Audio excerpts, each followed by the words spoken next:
Lukáš indeed is our next panelist. So if I may just briefly introduce you, Lukáš is the chief economist at the Trinity Bank in the Czech Republic at the moment. And he's also a member of the National Economic Council, which is an advisory body to the Czech government.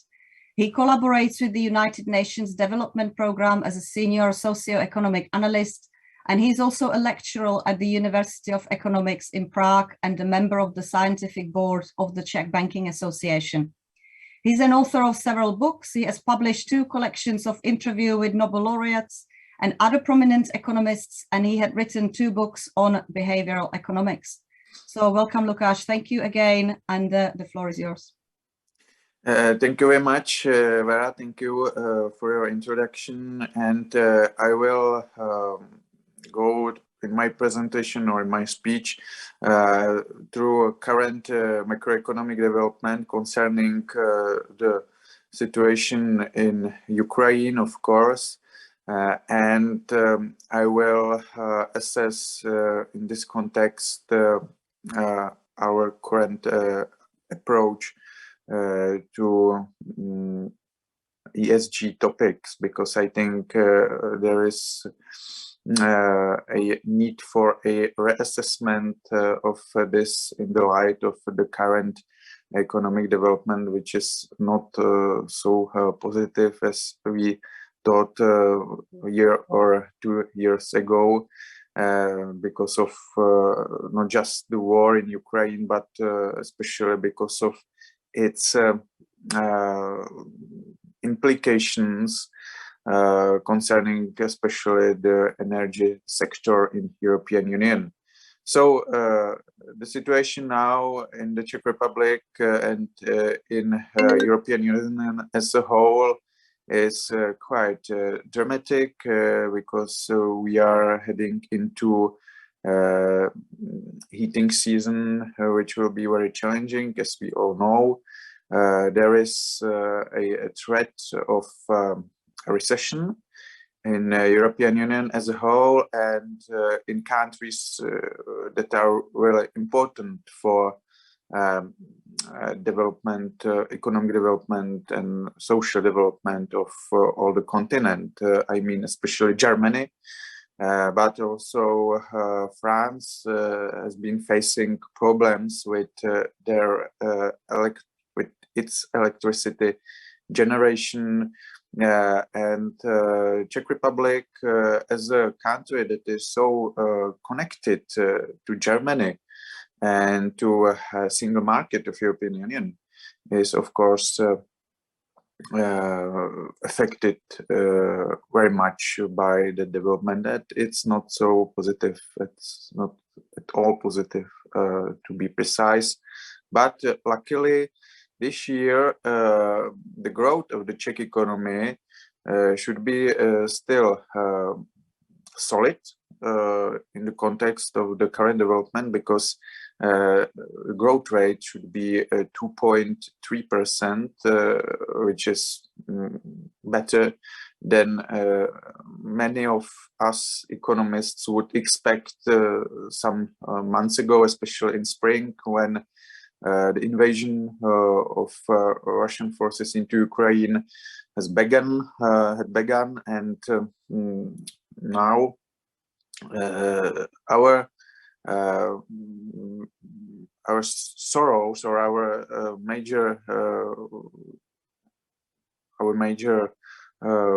problems are with the next year and next heating season, because gas storages overall in Europe, in European Union, for this heating seasons are quite full. So we are about 85% full in Czech Republic, and in countries like Germany, Netherlands and others, of course, they are also ahead of their goals in terms of fulfilling their gas storages. So in this heating seasons, we do not expect in our basic scenario any major problems with supplies of electricity and gas to households, and probably even to industrial companies. So there should be no major problems with electricity generation, for example, no blackouts, no even managed blackouts, meaning that probably we won't need any gas or electricity rationing. In summer, there were some prognosis and forecasts that Europe as a whole would need ration energies, but current development has shown us that probably there would be no such a need for these heating seasons. On positive side, again, there is this new development in prices of gas and electricity on major energy exchanges all around Europe, and now there has been a significant decline of prices since the end of August. So the panic from the end of the August has somehow diminished, and it's not so intense like before. Still, the prices are, of course, much higher still than before the war and before the pandemic.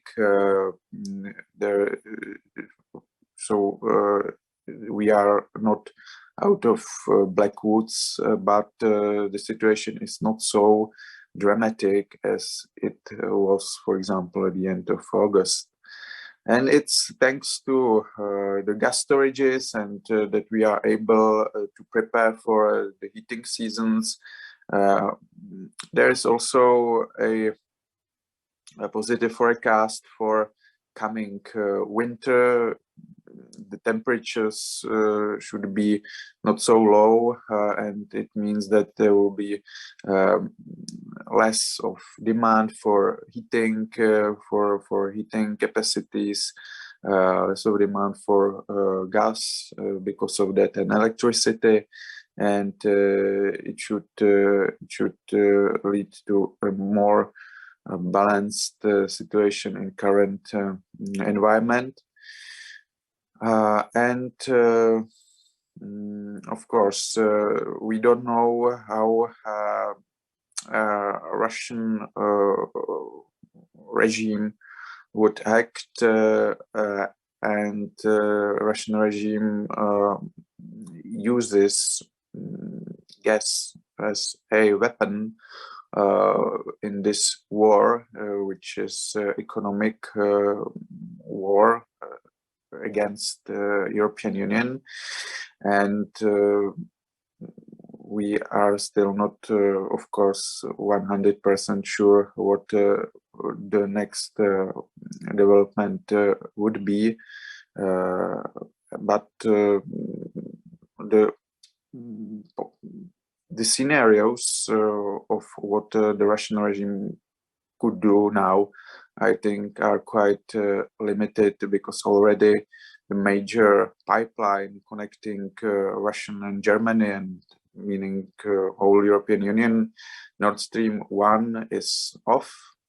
So there are two other pipelines, gas pipelines, that are transporting gas from Russia to European Union. First is transit via Ukraine, and this pipeline transport gas into countries like Slovakia, Austria, Italy, and there is second pipeline they're still working, and that's Turk Stream, and it transport gas to countries like Bulgaria, Serbia, or Hungary.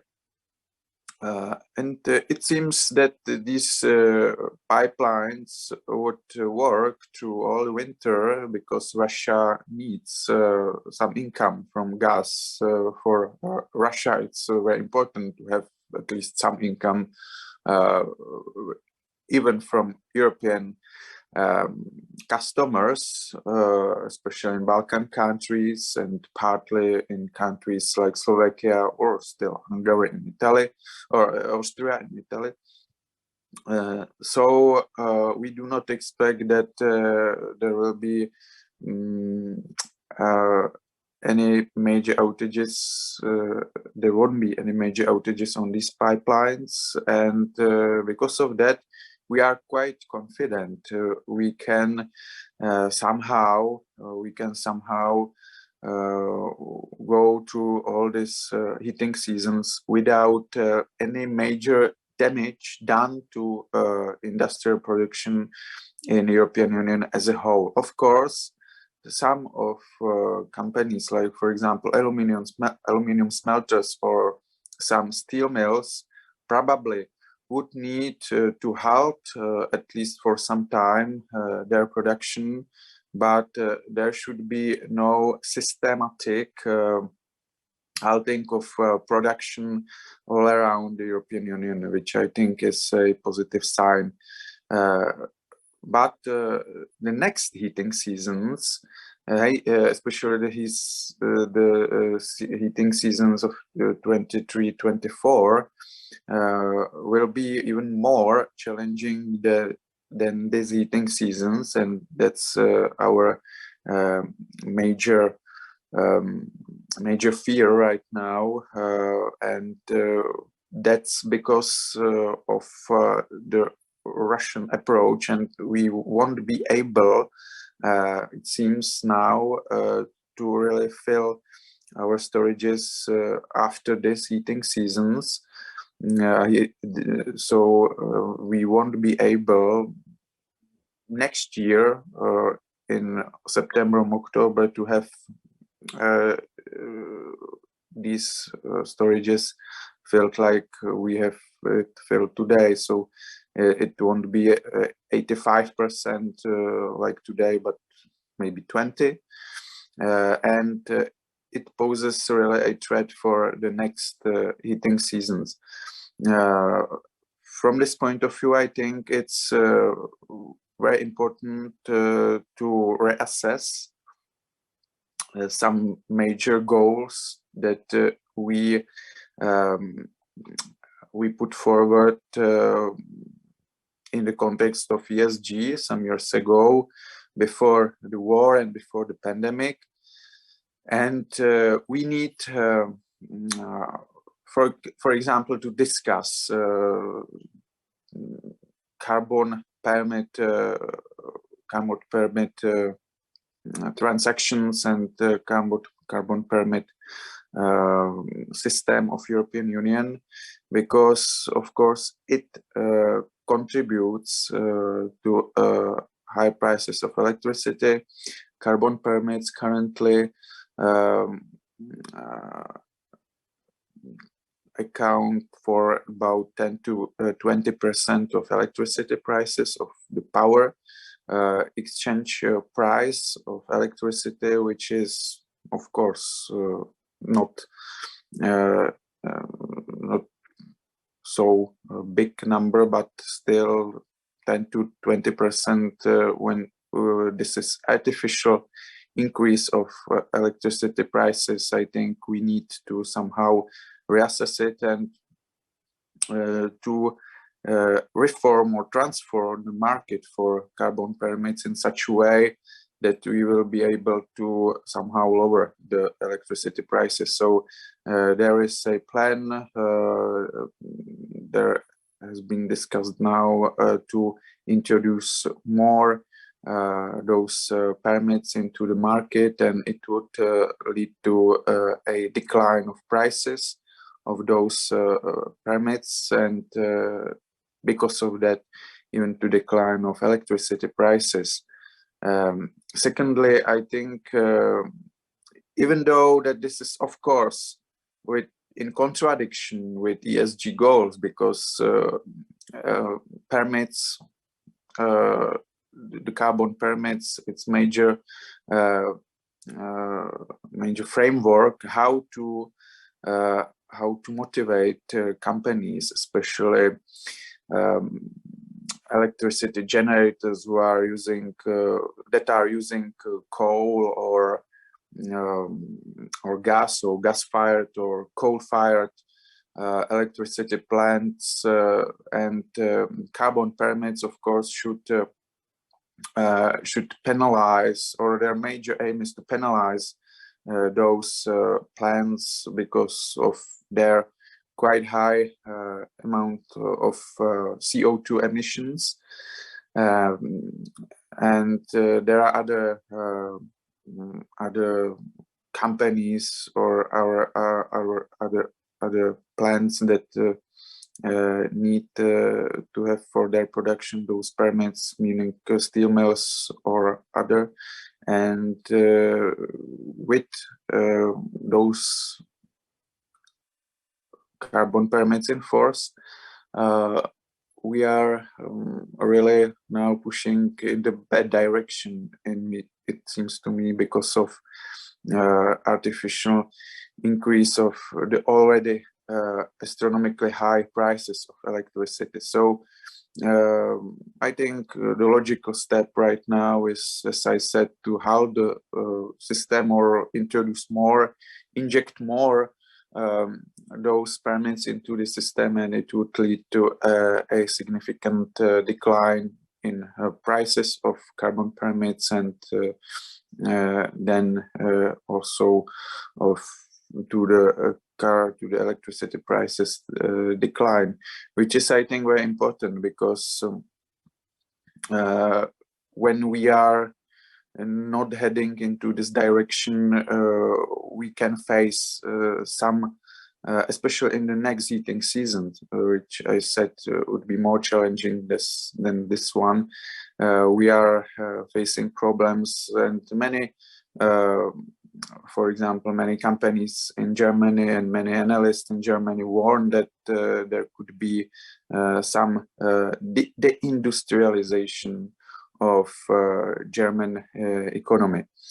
And second thing, I think that is again contradictory to ESG goals, is that Germany should be more open to extension of lifetime of their nuclear power plants, because there are 3 nuclear power plants that are still working in Germany. And I think because we are in the single market of European Union, we need to have those plants working as long as possible. So again, it is something that may go against the ESG goals, but still we need it now because of the current exceptional situation. So I would really prefer it now to have it, even though it's, as I said, contradictory to ESG goals, because I think now we have to fix more important goals, and this is especially to face the Russian regime in its war on Ukraine, and on the same time we have to have sustainable development in European Union, meaning not just environmentally but socially. And when there is, for example, the industrialization of German economy, of course, the social impact, even in Czech Republic, would be huge, and it may increase unemployment rate very dramatically, and it would lead, for example, to polarization of political scene, not just in the Czech Republic, but in other countries of European Union. And I think we should really be careful with this, and put forward now the social goals and put forward them before the environmental goals. Of course, for not 10 or 20 years, but for 1 year, 2 years, 3 years, as long as this situation is as critical as it is right now. Thank you, Lukáš. Very informative. Thank you very much for the talk.